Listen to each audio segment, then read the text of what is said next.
Sizlar shu narsadan foydalanmanglar, qaranglar. Bu narsa nima deganlarga pena beton xizmatda bo'ladi. Foydalanmagan odam demak foydasini ham bilmaydi. Bu ko'rib turgan joylaringga material ichida havosi o'tkazadigan, taxtdan chiritmaydigan bo'ladi. Pena beton xizmatini 1 kvadrati 45 ming so'mdan hamma o'chida qilib berishyapti.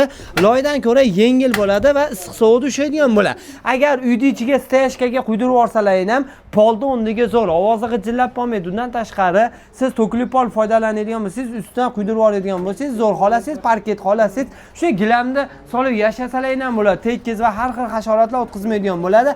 Nimaga hamma shundan foydalanyapti? Bunaqa tunukkasi borlar qaynatib yuboradigan bo'lsa, uyning ichiga o'tkazmaydi. Uyingiz mabodo yonadigan bo'lsa, hech kim uyi yonmasin.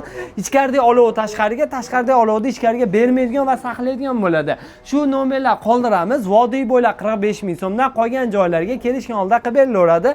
Bu joyimiz 60 kvadratimiz 2.700 ming so'mga bo'lgan. Arziydimi yo'q kommentariyada o'z fikringizni qoldirasiz. Ro'shan bitta